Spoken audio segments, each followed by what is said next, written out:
was like a lot of people. She had no, I said I was surprised that she's Yeah. from England, or she wasn't prepared. She'd gone fully Texan. She had nothing. She and her boyfriend were cooking cans of hash in the backyard or something like that. With like sticks. Oh, my goodness. But she made it. She Oh, made it. yeah, yeah. Mr. President, just to give you a status update, there are 2 more board members who said they would be in attendance. However, we do have a quorum. That's your update. That's it. And then we'll call the meeting to order. So we have a quorum. First order of business is approval of the minutes, which you should have received separately. It's not part of the PDF packet, but a separate document. Do we have any questions or corrections on the minutes? Hearing none, the board would entertain a motion to approve the minutes. So moved? I'll second. Okay, approved minutes. Second is the video presentation. We're not showing that tonight, is that correct? Correct. As Okay, so always, that- we're not showing that tonight. It has been sent to you. There is a link in the agenda for the highlights of the second quarter. Many of those highlights consist of graduation coverage on multiple high schools. So I encourage you, it's only about 4.5 to 5 minutes long, to watch that in your free time and enjoy. Super, thank you. The executive committee report is very short. Everything that we discussed in the executive committee will be discussed elsewhere on the agenda, so I really don't have anything to report that we're not going to talk about later on this evening. So we'll move from that right on to action items. The first action item is the CNET conflict of interest policy. Cindy? Well, this, of course, is one of the policies that is on the normal rotation to be reviewed every either 2 or 3 years. We did pass this by our solicitor at McQuaid Blasco, and there were no necessary recommendations for changes. So the policy here, actually, I don't know if I would actually call it an action item because there are no recommendations for changes. So really, it's just information to you that the policy was good to go from the solicitor's point of view. I think just to remain consistent, I would like to entertain a motion to accept the solicitor's recommendation that there are no changes to that policy. Second. Approved. Next is the CNET personnel policy and the anti-harassment language therein. Right. So you may recall that at the last meeting, the board was presented with some changes to the personnel policy, and there was a discussion about the harassment policy, and several board members were looking to see some additional language addressing different circumstances and situations where harassment might be taking place between employees. It could take place between someone from the outside and an employee. And so we put together some language. I want to thank Mr. Norenberg for forwarding some sample language to me. And so what you see before you, this begins on page 4 of the packet, of the PDF packet. The language there in red is what is being recommended as the substitute language. Paragraph 2 addresses the fact that the harassment we're talking about, harassment of employees by supervisors or other co-workers, and similarly, CNET will not tolerate harassment by its employees acting in the scope of their employment of non-employees with which employees have a service or professional relationship. The language also goes on to describe and define harassment in more specific terms, addresses, then at the end, the individuals and conduct covered by the policy. So the recommendation is to approve this revised language as part of the personnel policy. Any questions for Cindy? Just a comment, it looks like this was a big job, and it looks like it was done very well, so making that as a positive comment. I think it was done very thoroughly, I think. You want to head over there? Okay. Bill, head over that way. Yes. I was just going to add that I appreciate the attention to this and collaborating with Cindy, and if there are no other comments or feedback on it, I would move approval. Okay. Do we have a second? Any questions on the motion? All in favor signify by saying aye. Aye. All opposed, same sign. Approved. Next is the updated strategic plan. Well, yes, the strategic plan, the CNET's last strategic plan, was developed in 2016 and enacted in 2017 for approximately a 3 to 4 year period of time.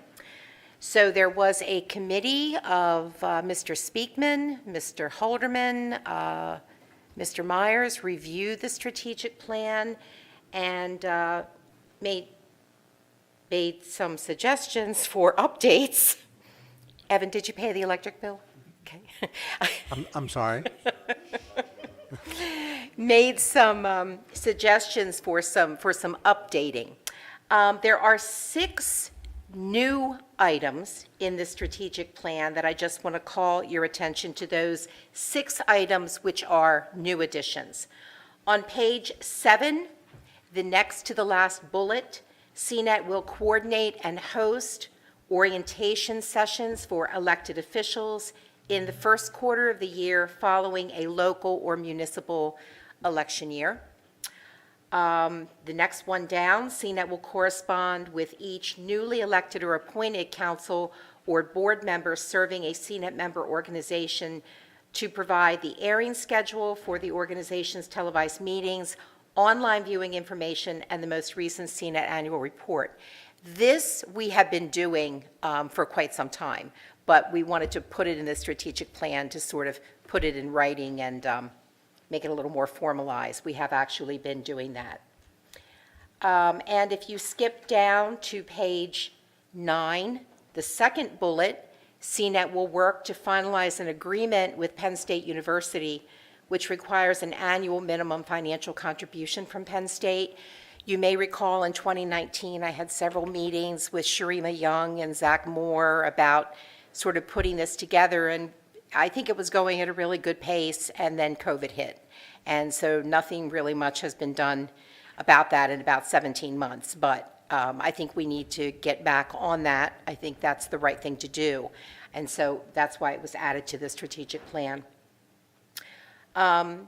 The last bullet in that section talks about the formation of a board committee to discuss the potential financial impacts of reduced franchise fees or the elimination of franchises and cable company capital funding. Under technology, the second bullet addresses the possibility of having an HD channel, which is included in the Comcast franchise agreement. However, there is a programming threshold that we do not currently meet. When we do meet it at such time, the cost is projected to be about $95,000. So this spoke to the fact that looking potentially for grant money to assist with that, if indeed we do meet that programming threshold. And CNET will make its programming available via the Amazon Fire distribution platform, which should be complete within the next 30 days. And those are the new items. Well, I personally want to thank Evan and Don for their work on this. It was a fairly streamlined process. I think for those on the board who were here for the very first strategic plan I think we've ever done at CNET 2 years ago, it was a very comprehensive process. And this was more of a review of what already existed and making some adjustments and changes. And I want to thank everybody for paying a lot of attention and giving a lot of thought to these changes. Are there any questions for Cindy or any of the members of the committee about the strategic plan? Cindy, just when the discussions left off with Penn State, what was discussed about how an annual contribution would be calculated? The last discussions, the amount that was being tossed around was $6,000 annually. And the idea would be that the individual departments and colleges would pay off of the rate card that we use for Penn State, just like they do now, and that if at the end of the year, the Penn State programming had not met the $6,000, that difference would be made up by some office of the university. And so it's a situation where, I know in 2 years ago, we were about $500 short of the $6,000. So it's not that one office would be paying the $6,000. They would only be there to make up the shortfall, should there be one. And every other organization has an annual financial commitment, SCLO, COG. So even organizations that are not in the funding formula still have an annual financial commitment. Penn State does not. And I personally think that they should, and so that's why I was pursuing that kind of commitment from them. You'll be resuming those conversations. Yes. Thank you, sir. Other questions? None? Do we have a motion for acceptance and approval of the strategic plan? Second. Second. Any questions? All those in favor signify by saying aye. Aye. All those opposed, same sign. Motion carried. I would like to take a moment, I should have done this at the very beginning of the meeting, but Cindy and I talked about it and I didn't do it, but since we have transitioned from Zoom meetings to in-person meetings, I think it would be a great idea if we just kind of went around the table and everyone introduced themselves and told us whom they represent here on the board. Mostly because the faces look a little different here today, I think, than they did on camera the last time we met. So if we could start with Dawn and just kind of work our way around the table, if you can out-talk the rain.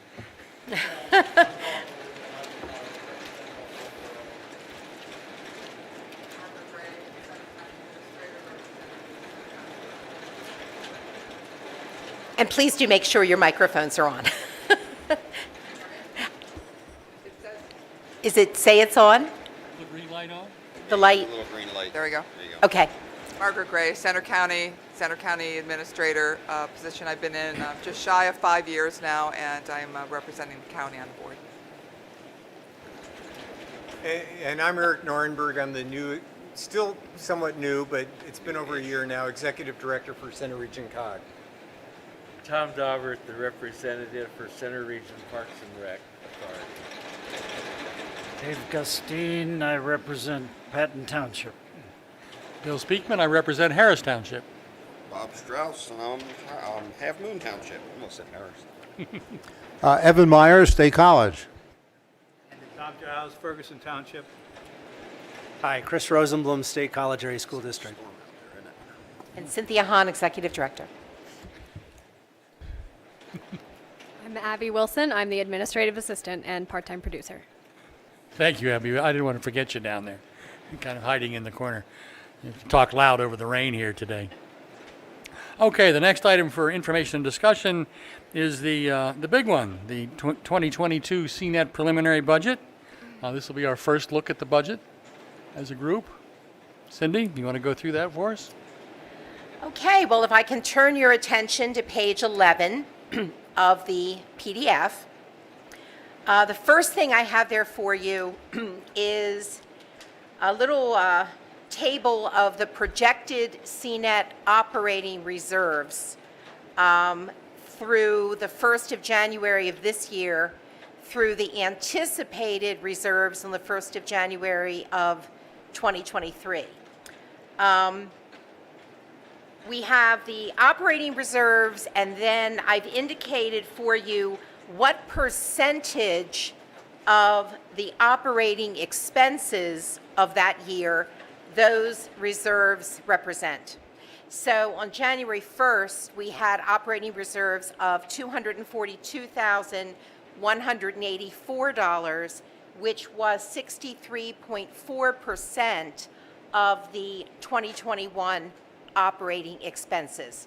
We then budgeted to use $15,000 of reserves this year, so that would, of course, lower the reserves that would be in the bank on January 1st, 2022.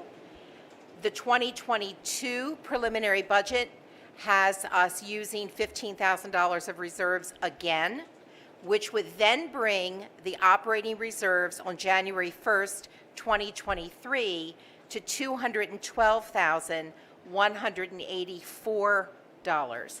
That is 51.2% of what I project the operating expenses of 2023 would be.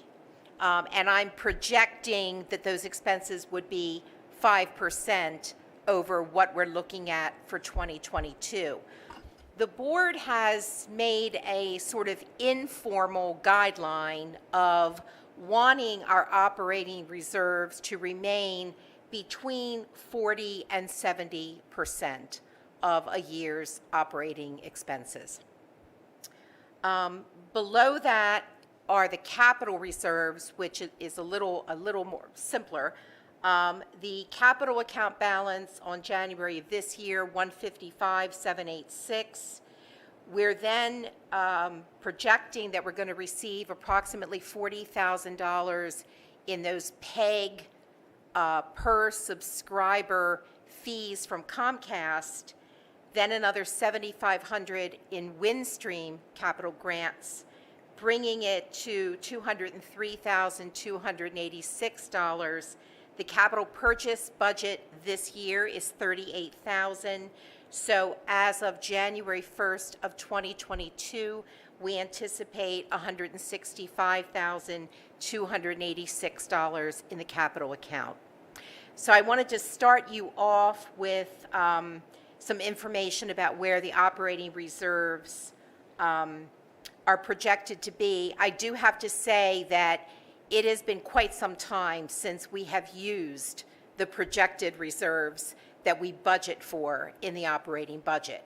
I think on last year's fund balance sheet, we projected the reserves on January 1st of 2022 to be $208,000. And you can see really they're going to be, I'm projecting about $227,000. So this is sort of a worst case scenario situation where we use all the reserves that we budget to use. Excuse me. So just to clarify, you consistently have come in under those projected budgets? Yes. Okay, so thank you. Yeah.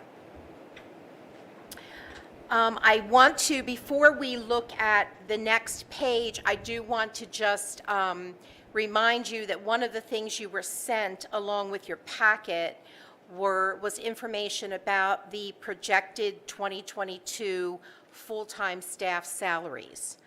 And so I don't distribute those in the packet, but those were sent to you separately. The following page is the first page of the budget expenditures. Full-time staff salaries, which of course this accounts for most of our operating budget. The compensation plan of the organization, and is deliberately called a plan and not a policy, the compensation plan allows for us to increase employee salary ranges with CPI. And so the CPI, as of the end of May, that would be used to put together full-time staff salaries was 5%, quite high. And in fact, as of the end of June, it's now 5.4%. I felt that 5% was a bit of an anomaly. I'm sure that is true. And I was not comfortable constructing a budget where staff salaries or the ranges were increased by 5%. So what I am proposing, what is before you is the preliminary budget today, has an increase to staff salary ranges of 3%, and then each individual staff member would be eligible to receive an additional 1% increase within their own salary range. Now, the budget will be, the final budget will then look at CPI through the end of August. So we don't know what we'll be looking at then, but I would recommend that we keep to 3 and not bring it up to 5%. I don't think that's a good decision for our members.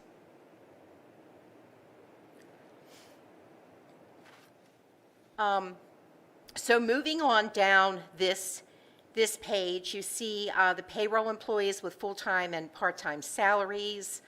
I do want to call attention to the figure under employee insurance where it's medical. You will see that this is only increasing $300 over last year. Our actual insurance renewal rates came in at about 14.7% increase. And at that point, I went out to our broker, our health insurance broker, and we looked at some different plans. And what we've decided to do effective August 1st is still a Geisinger plan, but a slightly different Geisinger plan, one that essentially allows not only the age of an employee, but also the claims history of the organization to dictate the next year's rates. In doing that, I was able to reduce that increase significantly, which is why that health insurance rate only goes up $300. So I'm really happy about where we landed in the health insurance situation, and the employees are still able to keep Geisinger. If I can make a comment there, because we discussed this at great length in the executive committee meeting, and I think the important thing here is not that Cindy's just trying to save money, but we're fortunate in that we have a young and relatively healthy group of employees as a cohort, not individually. But because that cohort is young and relatively healthy, this plan allows for a lower rate. So it's not that we're cutting the rate in order to decrease the coverage or anything like that. It's just an anomaly that we're fortunate to have on our side, which says that we have a relatively young and healthy base of people working for us. Take advantage of the youth while you have it. Just as a side note, I just wanted to, for those of you who are not aware, I am not on CNET's medical insurance my medical insurance is provided through my husband's employment. So I am the oldest employee, and I'm the one that you don't have to insure. So.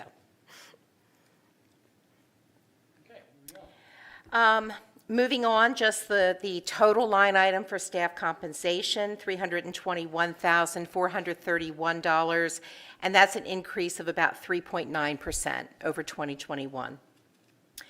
If we move on down to rent, CNET is coming to the end of a 10-year lease with State College Borough. This is the year that the lease would be renewed. I have not been able to ascertain from the borough what they are thinking in terms of next year's rent. And so this budget reflects just sort of a placeholder of an increase of 5%, but that is information that I surely will have to you by the October board meeting. I don't know that there is anything else that is particularly noteworthy in terms of a huge increase or a huge decrease that we need to discuss. The non-personnel operating costs, there's an increase of about 0.5% from 2021, and that would bring total expenses to $394,422, an increase of about 3.28% over 2021. Before I move on to revenue, are there any questions about the expenditure side? Cindy, was the increase within your expectations, the percent, the 3.28? Well, yeah, I mean, when you have essentially a 3% increase with your salary ranges and another 1% possibility for each employee, the 3.28 is exactly what I would sort of expect.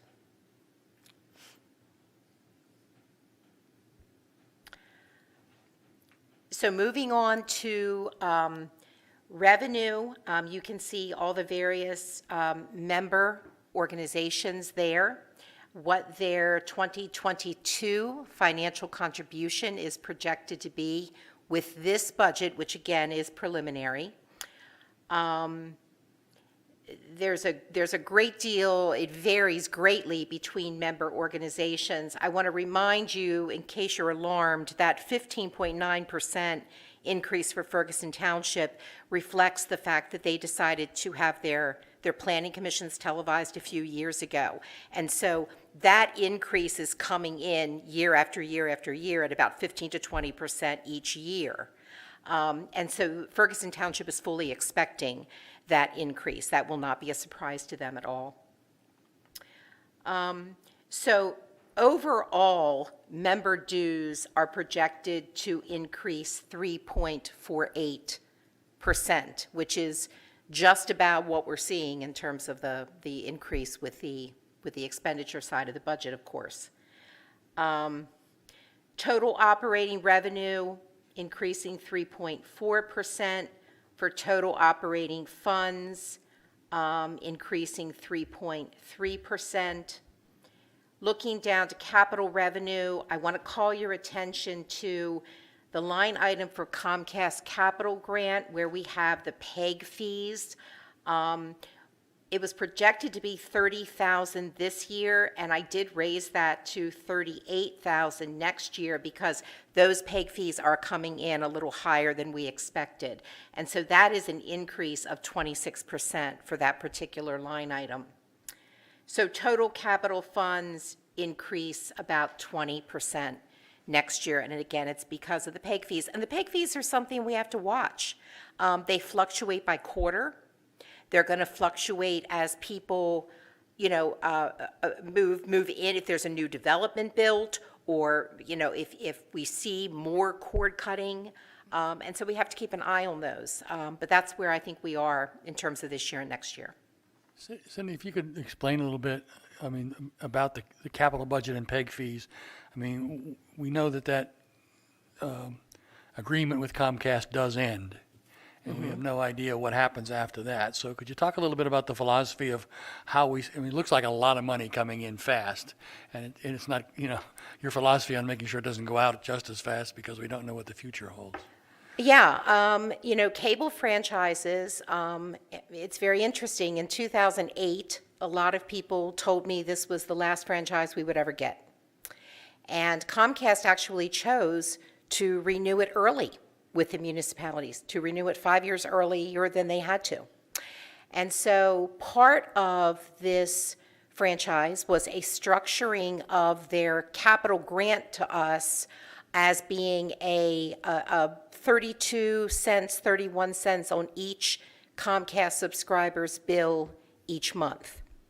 So it's great news in that over the 10-year franchise, it's a lot more money than the 2008 franchise was giving us. That's the good news. The bad news is it is entirely dependent upon the number of people that subscribe to Comcast Cable. So I think that it would not be prudent for us to just consider that we should spend all of the PEG fees every year.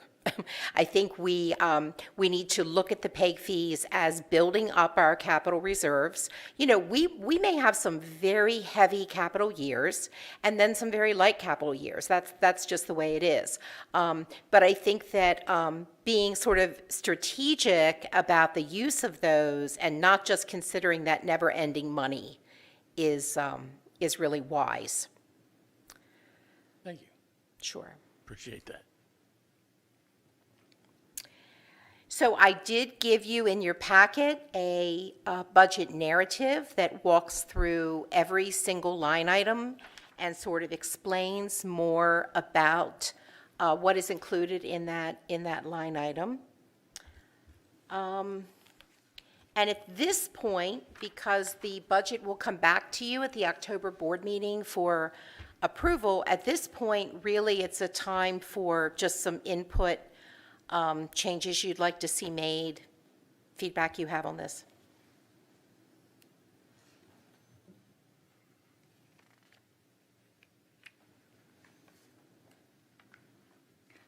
Just kind of seeing how you make the sausage here, I want to thank you and the staff. I realized this year how much work goes into preparing this document. It's not just plugging in numbers from last year, Right. as many budgets are done. I know you spend a lot of time and a lot of thought on this, so I think on behalf of the board, we really do appreciate that. Thank you. Any questions on the preliminary budget? As Cindy said, this will come up in the October meeting for approval, so please take the time to review it carefully and make sure that any questions you may have are answered before the October meeting. And I just want to note that I will be, of course, working on this, through the summer. So if at 2 o'clock in the morning, some note of brilliance strikes you, feel free to email me the next day, and I'll be happy to answer any questions or look at any suggestions or possibilities. Okay, well, this doesn't require any action on the part of the board because this is a preliminary budget. So the next item on the agenda is the nominating committee for the 2022 and 2023 board officers. Normally, the board has a volunteer nominating committee that creates a slate for the next set of officers. And I guess the best way is to ask if there are any volunteers for the nominating committee. We'd like at least 2 persons. Don't all jump at once. If not, we'll have to assign you. No one's going to walk into that fire willingly? Okay. It's really a very easy assignment. It basically just involves contacting members of the board to ascertain if they are interested in serving on the executive committee for the next 2 years. So I provide you with all the contact information, but it's not a tough job. It takes a little bit of time. I'll volunteer, Bill. Thank you, Tom. Would it be inappropriate of someone who's already on the executive committee to be on the nominating committee? Because I can do it, I just, I'm already here, so I don't know if that's inappropriate or not. I'm going to leave that to the board. I think generally, no.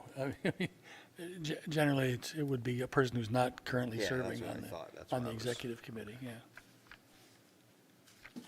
Anyone else before we make an assignment? Okay. I'm going to be calling you, Mr. Daubert. I think Tom has been volunteered here.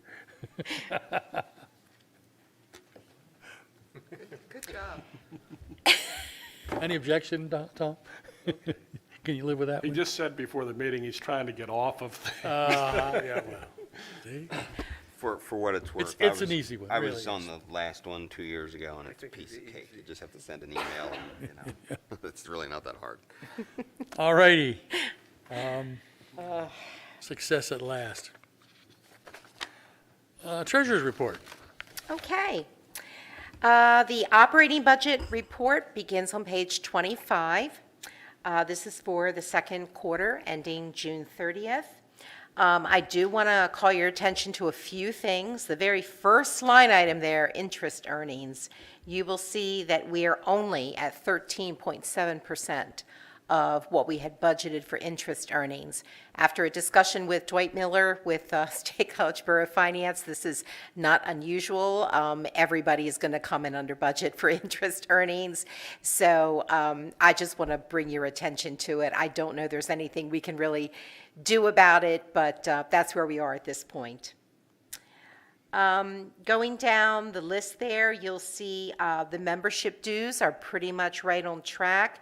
The membership dues for SCLO Library at this point, I want to point out, are at 0%, but keep in mind, the library does not sponsor any, board meetings. They really sponsor sort of things like visiting authors and write and illustrate your own book awards and things that just didn't happen. So I have met with the new library director, and they're their public relations person, and we've talked about some things that they can do going forward. So I wanted to both call the zero to your attention and to tell you that I'm very hopeful that they will be getting some programming or coordinating some programming shortly. The very last line item on that page is for miscellaneous revenue.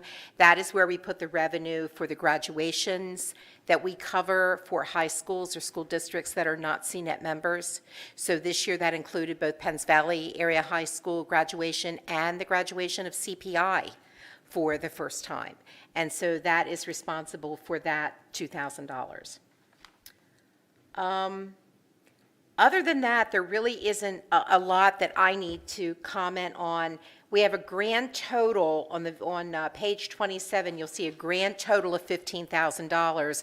That, of course, is the operating reserves that we have budgeted to use. But at this point, in the second column, we're now seeing $4,017 of additions to additional money to our reserves. So that's a good place. The capital budget report on the next page, page 28, just look at PEG fees there, budgeted $30,000. Year-to-date actual is $21,409 after 2 quarters, so we're at 71.36% for the year.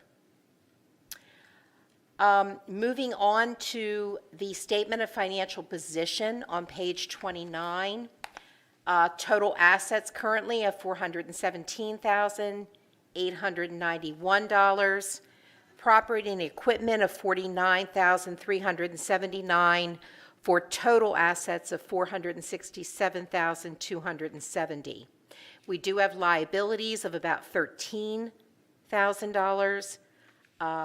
Net assets unrestricted, $454,136, and so total liabilities and net assets combined, $467,270.04.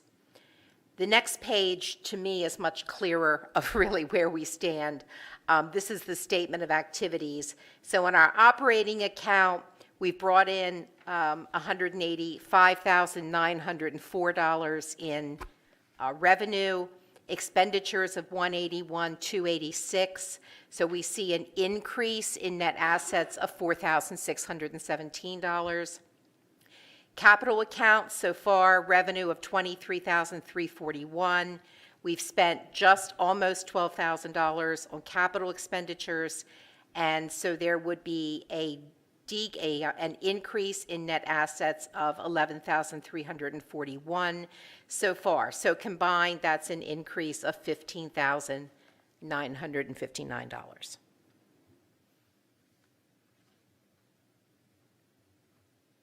Any questions? Comments? Quiet group? Okay. I'll second the motion. We have a motion and a second. Any question on the motion?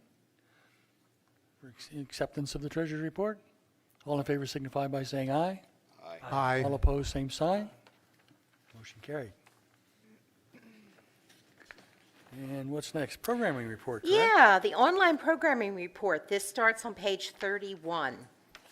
So, as always, we're starting with the top 10 list. And thank goodness for candidates.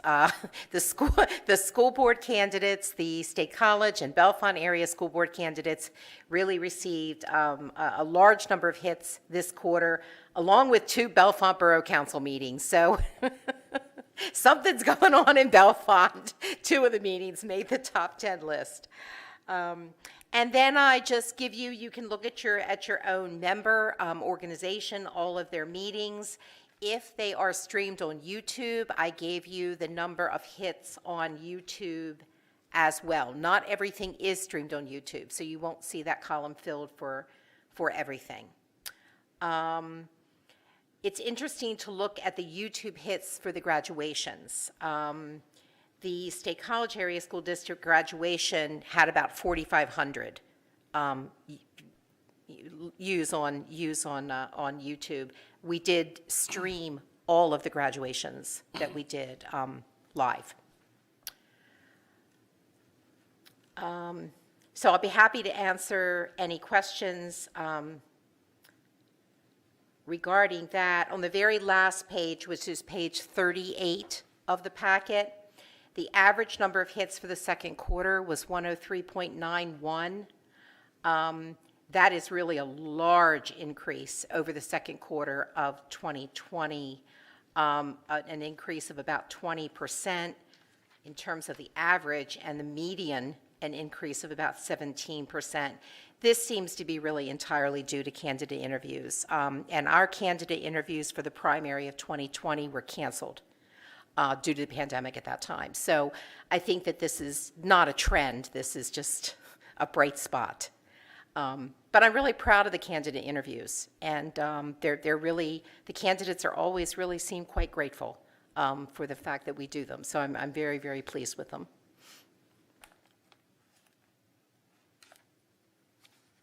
I think also might be interesting of note, I mean, for those who are used to broadcast television, where you see ratings all the time of programming, we don't get that here at CNET. So I think even though the number is relatively low, the number of hits that we receive on our online presence, at the very least shows us a trend as to whether we're improving or not improving in terms of viewership. Even though we can't tie that down to a specific number of viewers, we can at least see what the trends are and whether we're, and over the past, since I've been here, over the past couple of years, those trends have been improving steadily. Yeah.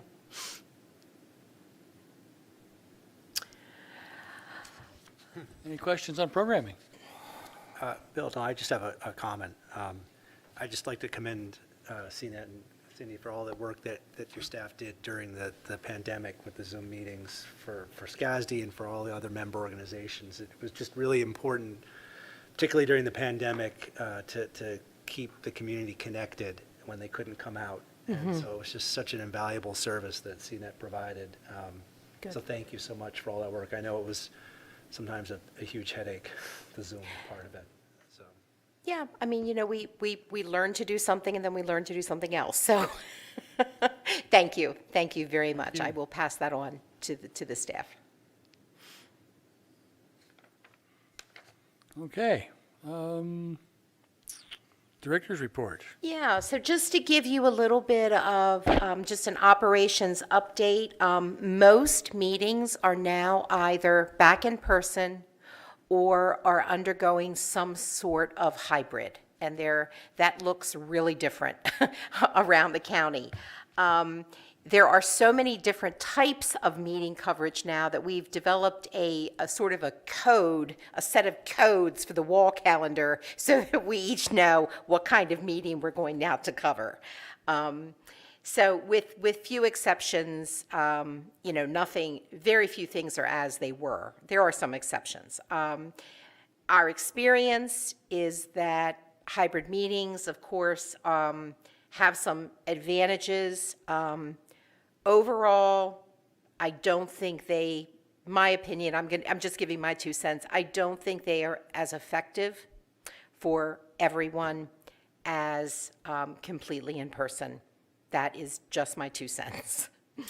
Harris Township did vote to begin having their planning commissions covered on CNET, effective with their July 19th planning commission meetings. So that's terrific. That's a whole new set of meetings that we'll be covering. So that means we will have 5 shoots on both the first and the third Monday of every month. So that's a big night. A 5-shoot night is a big night. One of our part-time producers' availability has changed, so you might have seen on Twitter or Facebook, we are advertising for an additional part-time producer. So if you are the parent of the next Spielberg, you can send them our way. You may recall, some of you, that CNET usually attends the Jersey Access Group convention or trade show every year, and they have a film festival. And so the expo this year was entirely virtual trade show, virtual workshops. I think it went pretty well. But the JAG Awards, which is their video competition, CNET took second place in 2 categories. One was for a video public service announcement, one that we did for Nittany Valley Charter School, and the other, which was a very competitive category, was for multi-camera sports production.